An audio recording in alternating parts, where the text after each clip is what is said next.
আইটিউব India চ্যানেলে স্বাগত। West Bengal state university semester 2 major DS2 paper political সায়েন্সের সাজেশান এবং স্টাডি মেটেরিয়াল দিয়ে দিচ্ছি।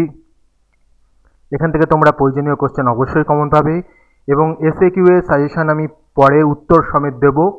আপাতত বড় প্রশ্নের সাজেশান এবং তার উত্তরের PDF আমি দিয়ে দিচ্ছি। এখান থেকে অবশ্যই তোমরা কমন পাবে।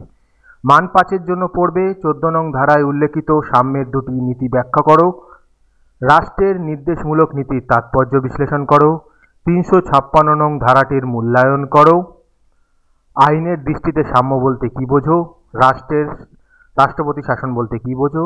ভারতীয় সংবিধানের প্রস্তাবনাটি সংক্ষেপে আলোচনা করো।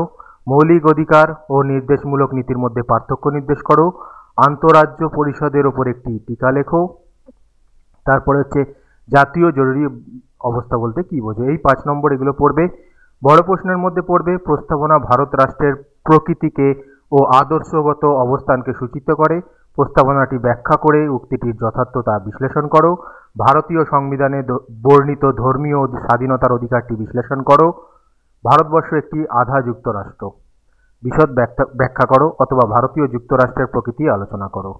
ভারতে কেন্দ্র রাজ্য আইনগত সম্পর্কটির মূল্যায়ন করো অথবা কেন্দ্র রাজ্য আইনগত সম্পর্কটি আলোচনা করো। কেন্দ্র রাজ্য প্রশাসনিক সম্পর্কটির মূল্যায়ন করো। বিচার বিভাগীয় সক্রিয়তার পরিপ্রেক্ষিতে ভারতীয় সুপ্রিম কোর্টের ভূমিকা আলোচনা করো। অঙ্গরাজ্যের মুখ্যমন্ত্রীর ক্ষমতা ও পদমর্যাদা আলোচনা করো। রাজ্যের মুখ্যমন্ত্রীর ক্ষমতা আলোচনা করো। ভারতীয় সংবিধানে বর্ণিত সাম্যের অধিকার আলোচনা করো। ভারতীয় সংবিধান পুরোপুরি যুক্তরাষ্ট্রীয় বা এককেন্দ্রিক নয়, দুটি সংমিশ্রণ। তুমি কি এই ধারণার সাথে একমত? যুক্তিসহ উত্তর দাও।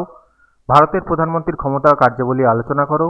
রাষ্ট্র পরিচালনার নির্দেশমূলক নীতিগুলির তাৎপর্য বিশ্লেষণ করো অথবা রাষ্ট্রের নির্দেশমূলক নীতিগুলির বিষয়ে একটি টিকা লেখো। ভারতের রাষ্ট্রপতির জরুরি অবস্থা সংক্রান্ত ক্ষমতা আলোচনা করো। ভারতের সুপ্রিম কোর্টের গঠন ও কার্যাবলী আলোচনা করো। এই হলো তোমাদের সাজেশান। আশা করছি এখান থেকে তোমরা অবশ্যই কমন পাবে।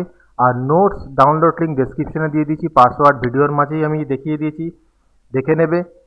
ভিডিওটা ভালো লাগলে লাইক কমেন্ট শেয়ার করে দিও। আর কার কোন সাবজেক্ট আছে বলো, তার স্টাডি মেটেরিয়াল সহ সাজেশান দেওয়ার আমি পূর্ণ চেষ্টা করব।